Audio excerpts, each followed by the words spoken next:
Welcome to Jai Bhim TV. ఈ రోజు మన జైబీమ్ దినపత్రిక నుండి ప్రధానమైనటువంటి వార్తను చూసే ప్రయత్నం చేద్దాం। బీసీ సామాజిక వర్గానికి సంబంధించి వాకిట శ్రీహరి బీసీ సామాజిక వర్గానికి సంబంధించి వాకిట శ్రీహరి, ఎస్సీ మాదిగ సామాజిక వర్గానికి సంబంధించి అడ్లూరి లక్ష్మణ్, ఎస్సీ మాల సామాజిక వర్గానికి సంబంధించి వివేక్ వెంకటస్వామి। మరి ఎవరైతే రేవంత్ రెడ్డికి దగ్గరగా ఉండి పదవులు ఆశించారో వారికైతే నిరాశ మిగిలిందని చెప్పొచ్చు। అలాగే అందరిలో చర్చనీయాంశంగా మారిన విజయశాంతి, అద్దంకి దయాకర్, తీన్మార్ మల్లన్నల పరిస్థితి ఎలా ఉండబోతుందో చూడాలి। తెలంగాణ రాష్ట్రంలో ప్రస్తుతం జరిగిన మంత్రివర్గ విస్తరణతో సామాజిక న్యాయాన్ని పాటించామని కాంగ్రెస్ ప్రభుత్వం ఆనందాన్ని వ్యక్తపరుస్తూ ప్రజాపాలనకు ధీటుగా దళిత బహుజనులకు మంత్రి పదవులు కేటాయించడంతో ప్రజల విశ్వాసానికి మరింత చేరువైనట్లుగా కాంగ్రెస్ పార్టీ గొప్పతనంగా భావిస్తుందని డాక్టర్ బరిగల శివ గారు అన్నారు। తెలంగాణ రాష్ట్రంలో ప్రస్తుతం కొనసాగుతున్న అన్ని ప్రభుత్వ అధికారిక నామినేటెడ్ పదవులలో ఎక్కువ శాతం అగ్రవర్ణాలు కొనసాగుతున్నాయన్నారు। ప్రస్తుతం కొనసాగుతున్న మంత్రుల్లో ఎక్కువ శాతం నామమాత్రపు మంత్రులుగానే కొనసాగుతూ పాలన విషయంలో, అధికార విషయాల్లో, పవర్ విషయాల్లో అనుకున్న స్థాయి ఫలితాలను రాబట్టలేకపోతుందన్నారు। ప్రజాసేవ పట్ల మంత్రిత్వ శాఖ కేటాయిస్తున్న నిధుల వివిధ శాఖలను పరిశీలించినట్లయితే చాలా వ్యత్యాసాలు కనపరుస్తున్నాయన్నారు।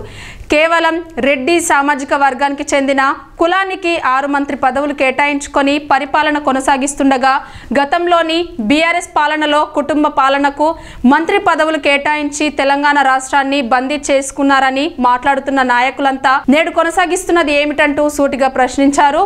తెలంగాణ ఉద్యమంలో క్రియాశీలక పాత్ర పోషించిన ప్రస్తుత ఎమ్మెల్సీలు విజయశాంతి, అద్దంకి దయాకర్, తీన్మార్ మల్లన్నలకు ఖచ్చితంగా మంత్రి పదవులు లభిస్తాయని తెలంగాణ వాదులు, సామాజిక ఉద్యమ నేతలు ఎంతగానో ఆశించినప్పటికీ ఆశయాలన్నీ భంగపాటై తీవ్ర నిరాశ మిగిలించాయన్నారు।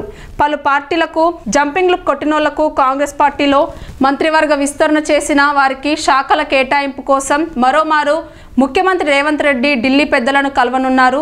సొంతంగా శాఖల కేటాయింపు చేసుకునే స్వేచ్ఛ కాంగ్రెస్లో ముఖ్యమంత్రులకు లేదు। అందుకే రాహుల్ బృందాన్ని కలిసి చర్చించాల్సి ఉంది।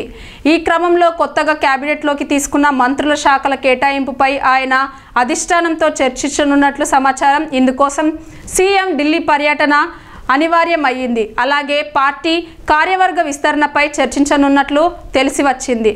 స్థానిక సంస్థల ఎన్నికల ముందు ఎస్సీ వర్గీకరణ, బీసీ కులవర్గీకరణపై భారీ బహిరంగ సభలు పెట్టాలని కాంగ్రెస్ నిర్ణయించింది। దీనికి సంబంధించి సభల తేదీలను ఫైనల్ చేసే అవకాశం ఉన్నట్లు సమాచారం। దీనికి తోడు మంత్రివర్గంలో చోటు కోసం యత్నించి విఫలమైన వారి నిరసనలపై చర్చించనున్నట్లు సమాచారం। రాష్ట్ర మంత్రివర్గంలో కొత్తగా చోటు దక్కించుకున్న 3కి నేడో రేపో శాఖలు కేటాయించే అవకాశం ఉందని ప్రభుత్వ వర్గాలు వెల్లడించాయి। ఆదివారం పొద్దుపోయాక కొత్త మంత్రులకు శాఖలు కేటాయిస్తారనే ప్రచారం సాగింది। సామాజిక మాధ్యమాల్లో వారికి ఏ శాఖలు కేటాయిస్తారో కూడా ప్రచారం జరిగింది। అయితే ప్రభుత్వం మాత్రం ఆయా మంత్రులకు శాఖల కేటాయింపుపై సోమవారం లేదా మంగళవారం ప్రకటించే అవకాశం ఉన్నట్లు తెలిసింది। ప్రస్తుతం ఎవరికి కేటాయించిన శాఖలనే కొత్త వారికి ఇచ్చే ఛాన్స్ ఉందని ప్రభుత్వ వర్గాలు తెలిపాయి। కాగా ఎవరికి కేటాయించని శాఖలు చాలా ఉన్నాయి, అవన్నీ కూడా సీఎం వద్దే ఉన్నాయి। వాటిలో విద్య, పురపాలక, home, SC ST minority welfare, commercial tax, పశు సంవర్ధక శాఖ, న్యాయ, కార్మిక శాఖ, మైన్స్ అండ్ జియాలజీ, క్రీడలు, యువజన శాఖలతో పాటు మరికొన్ని శాఖలు సీఎం వద్దనే ఉన్నాయి। కాగా గడ్డం వివేక్ కు కార్మిక, మైనింగ్, క్రీడల శాఖ, అడ్లూరి లక్ష్మణ్, ఎస్సీ ఎస్టీ సంక్షేమం వాకిట శ్రీహరికి, పశు సంవర్ధక, యువజన, న్యాయ లేదా మత్స్యశాఖ కేటాయించే అవకాశం ఉన్నట్లు కాంగ్రెస్ సీనియర్ నేతల్లో చర్చ జరుగుతోంది।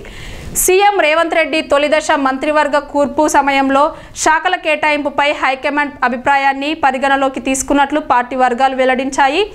తెలంగాణ మంత్రివర్గ విస్తరణ పూర్తయిన నేపథ్యంలో శాఖల కేటాయింపుపై చర్చ ఊపందుకుంది। దీనిపై అధిష్టానంతో చర్చించేందుకు సీఎం రేవంత్ రెడ్డి ఢిల్లీకి చేరుకోనున్నారు।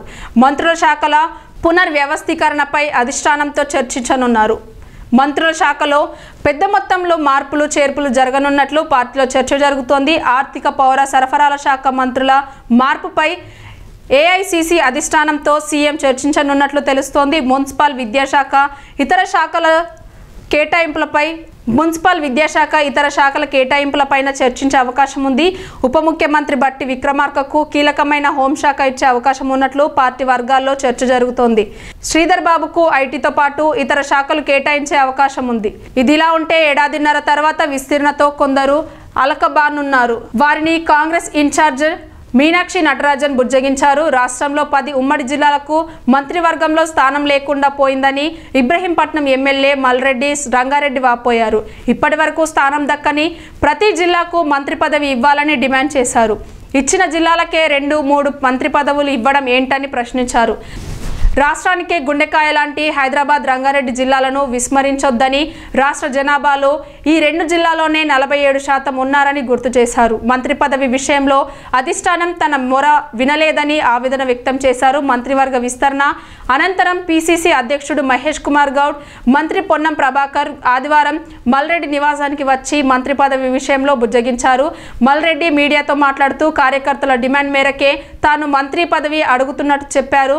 కార్యకర్తలు లేకుండా తాను పనిచేయలేనని, పార్టీ కష్టాల్లో ఉన్నప్పుడు కాపాడింది తామేనని చెప్పారు. పార్టీ లైన్లోనే ఉండి పనిచేస్తున్నానని తెలిపారు. అధిష్టానం పొరపాటు చేయవద్దని కోరినట్టు చెప్పారు.